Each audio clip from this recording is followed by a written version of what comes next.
రాకాలోకంకి స్వాగతం. ఈ కంటెంట్ మీకు నచ్చినట్టయితే లైక్ చేయండి, మీ బంధుమిత్రులకు షేర్ చేయండి. ఇప్పటి వరకు సబ్స్క్రైబ్ చేసుకోకపోతే సబ్స్క్రైబ్ బటన్ని నొక్కండి, అదేవిధంగా బెల్ ఐకాన్ని కూడా తప్పనిసరిగా నొక్కండి. జై హింద్ మిత్రులారా.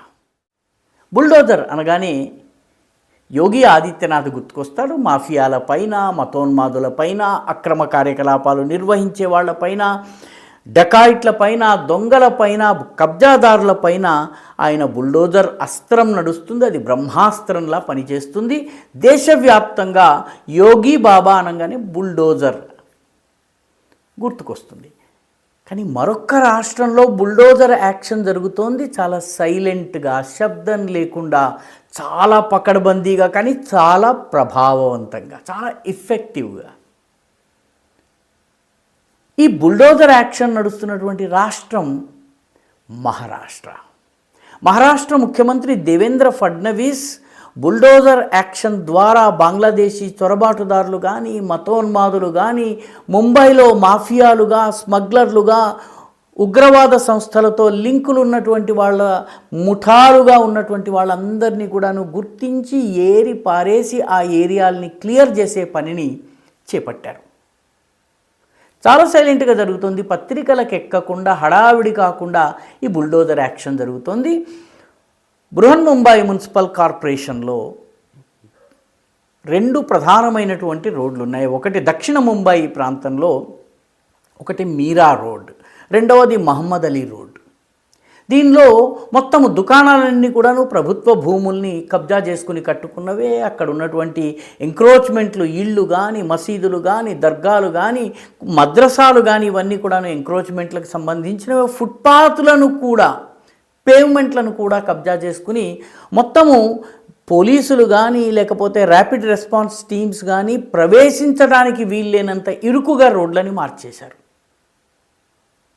బహుశా చాలామంది మర్చిపోయి ఉంటారు, 2024లో ఇదే మీరా రోడ్లో హిందువుల ధార్మిక ఊరేగింపు పైన నలువైపుల నుంచి దాడి జరిగింది. చాలామంది హిందువులు గాయపడ్డారు. శాంతియుతంగా వెళ్తున్నటువంటి యాత్ర మీద దాడులు జరిగేసరికి చివరికి పోలీసులు రంగంలో దిగవలసి వచ్చింది. మేయర్ స్వయంగా అక్కడికి రావాల్సి వచ్చింది. ఆ ప్రాంతానికి మేయర్, మహిళా మేయర్ ఆవిడ వచ్చి నిలబడి చివరికి ఆమె ప్రాంతం అది, దాంతో మొత్తం ఏరియా అంతా క్లియర్ చేయవలసి వచ్చింది. ఆ తరువాత అందరూ మర్చిపోయారు, మనలాంటి వాళ్ళు చాలామంది మర్చిపోయాం. కానీ దేవేంద్ర ఫడ్నవీస్ మర్చిపోలేదు. ఆ ప్రాంతానికి సంబంధించినటువంటి నిశితమైన, లోతైన సర్వే జరపడం జరిగింది. అక్కడ సమాచారాన్ని సేకరించడం జరిగింది. అక్కడ ఉన్నటువంటి మాఫియా గ్యాంగుల వివరాల్ని సేకరించడం జరిగింది. అక్రమ నిర్మాణాలు కానీ, అక్రమ కట్టడాలు కానీ, అదేవిధంగా భూ కబ్జాలు కానీ, పేవ్మెంట్ల మీద ఎవరున్నారు వాళ్ళందరికీ సంబంధించిన పూర్తి వివరాలను సేకరించారు. 2024 తరువాత యాక్షన్ ఇప్పుడు ప్రారంభమైంది. మహమ్మద్ అలీ రోడ్డులో ఉన్నటువంటి అక్రమ కట్టడాలన్నింటినీ తొలగించడం జరుగుతోంది. బృహన్ ముంబై మున్సిపల్ కార్పొరేషన్ ఈ తొలగింపుల్ని బుల్డోజర్ల ద్వారా నిర్వహిస్తోంది. పకడ్బందీ బందోబస్తు మధ్య వీటన్నిటిని తొలగించడం జరుగుతుంది. ఎవరు అభ్యంతరం కూడా పెట్టడానికి వీల్లేనంత పకడ్బందీగా పథకం వేయడం జరిగింది. ఆ ఎంక్రోచ్మెంట్స్ కాబట్టి, ప్రభుత్వ భూమి కాబట్టి నోటీసులు కూడా ఇవ్వవలసిన అవసరం లేదు అని చెప్పి బృహన్ ముంబై మున్సిపల్ కార్పొరేషన్ చెప్పి తొలగిస్తూ వచ్చింది. ఈ ప్రాంతము వాస్తవానికి బంగ్లాదేశీ చొరబాటుదారులు బంగ్లాదేశ్ నుంచి బెంగాల్ నుంచి ఈ ప్రాంతానికి వచ్చి ఇక్కడ ఫేక్ పత్రాలతోటి ఓటర్ జాబితాలో పేర్లు నమోదు చేసుకోవటము, పాస్పోర్ట్లను తయారు చేసుకోవడం చేస్తుంటారు. దానికి సంబంధించినటువంటి కుట్రల్ని కూడాను ప్రభుత్వం ఛేదించింది. ఉదాహరణకి ఈ ప్రాంతంలో 366 మందికి ఫేక్ బర్త్ సర్టిఫికెట్స్ ఒకే వ్యక్తి ఇప్పించాడు. అతను ఒక చిన్న ముఠాని పెట్టుకుని 6-7గురితో పెట్టి ఈ 366 మంది ఇక్కడే పుట్టినట్టుగా, ఇక్కడే పెరిగినట్టుగా, ఇక్కడే చదువుకున్నట్టుగా సర్టిఫికెట్లు సృష్టించి వాళ్ళకి రేషన్ కార్డుని ఇప్పించి ఆధార్ కార్డులు కూడా ఇప్పించేశాడు. వాళ్ళందరినీ ఇప్పుడు గుర్తించి మాస్టర్ మైండ్ ఎవరైతే కుట్రదారుడు ఉన్నాడో అతన్ని పట్టుకోవడం జరిగింది. ఇటువంటి ఫేక్ బర్త్ సర్టిఫికెట్స్ కుంభకోణము, ఫేక్ ఆధార్ కార్డు కుంభకోణము కేవలము మహమ్మద్ అలీ రోడ్డు, మీరా రోడ్డులో మాత్రమే కాదు, ఖుల్నాలో జరుగుతోంది, అదేవిధంగా ఠానేలో జరుగుతోంది, ములుందులో జరుగుతోంది. ఈ ప్రాంతాలన్నింటిలో జరుగుతోంది. ముర్షిదాబాద్ ప్రాంతం, పశ్చిమ బెంగాల్లోని ముర్షిదాబాద్ నుంచి వీళ్ళందరూ వస్తున్నారు. ముర్షిదాబాద్ వాస్తవానికి బంగ్లాదేశ్ నుంచి భారత్లోకి అక్రమంగా చొరబడేందుకు ఒక మార్గం, ప్రధానమైనటువంటి నోడల్ పాయింట్. అక్కడి నుంచే దేశంలోని వివిధ ప్రాంతాలకి పంపించడం జరుగుతుంది.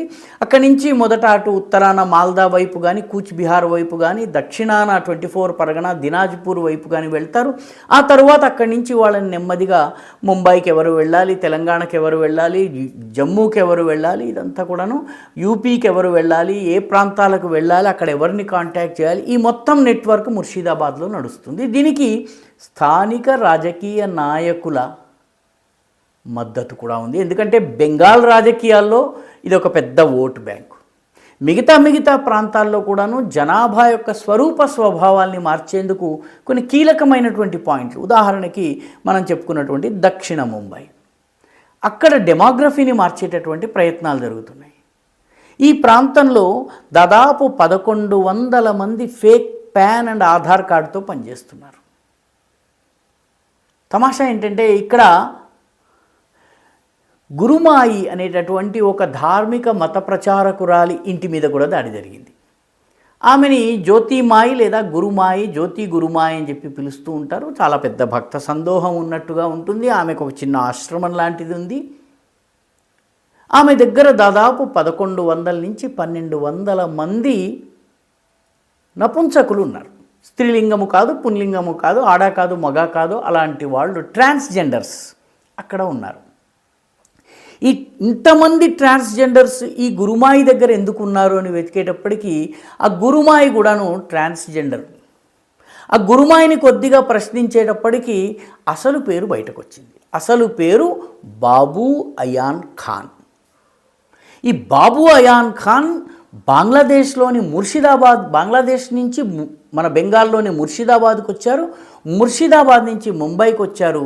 అక్కడి నుంచి వచ్చే వాళ్ళందరికీ సహాయ సహకారాలు అందించి వాళ్ళకి భారతీయ పౌరసత్వం ఇప్పించేందుకు, వాళ్ళకి ఆధార్, రేషన్ ఇటువంటివన్నీ ఇప్పించేందుకు పెద్ద పథకం రచిస్తూ ఉన్నాడు, ప్లాన్ని ఇంప్లిమెంట్ చేస్తూ ఉన్నాడు. ఆ వ్యక్తి బాబు అయాన్ ఖాన్ని కొంచెం గట్టిగా ప్రశ్నించేటప్పటికీ 1100-1200 మంది ట్రాన్స్జెండర్ అంటే ఎవరికి పెద్దగా అనుమానం రాదు కాబట్టి ఆ పేరిట ఈ ముర్షిదాబాద్కి చెందిన వ్యక్తి ఇదే మీరా రోడ్, మహమ్మద్ అలీ రోడ్ ప్రాంతంలో యాక్టివ్గా పనిచేస్తున్నారు. కాబట్టి ఈ ప్రాంతాలన్నిటినీ ఇప్పుడు క్లియర్ చేసే పనిని ముఖ్యమంత్రి అయినటువంటి దేవేంద్ర ఫడ్నవీస్ చేపట్టారు. దేవేంద్ర ఫడ్నవీస్ చడీ చప్పుడు కాకుండా, పెద్దగా హంగులు ఆర్భాటం లేకుండా, పూర్తి బలగాల భద్రతతోటి ఎటువంటి అవాంఛనీయ సంఘటనలు జరగకుండా ఈ ప్రాంతాలని క్లియర్ చేస్తున్నారు. దక్షిణ ముంబైలో ఉన్నటువంటి ఇటువంటి బంగ్లాదేశీయుల హెల్ప్ సెంటర్స్ ఏవైతే అనఫీషియల్గా నడుస్తున్నాయో వాటన్నిటినీ బీజేపీ నాయకుడైనటువంటి కిరీట్ సోమయ్య ఒక్కొక్కటిగా ఎక్స్పోజ్ చేస్తున్నారు. వాటన్నిటినీ పోలీసులు పరిశోధించిన తర్వాత అవి నిజమేనని నిర్ధారించి ఆ ప్రాంతాలన్నింటినీ కూడాను క్లియర్ చేయటము, వీళ్ళందరినీ అరెస్ట్ చేయటం జరుగుతోంది. మహారాష్ట్ర నుంచి ఇప్పటికే వేల సంఖ్యలో అక్రమ బంగ్లాదేశీ చొరబాటుదారులని అరెస్ట్ చేయడం జరిగింది. వీళ్ళందరినీ కూడా సరిహద్దు దగ్గరికి పంపించడం జరిగింది. చాలామందిని బంగ్లాదేశ్లోకి తోసేయటం కూడా జరిగింది.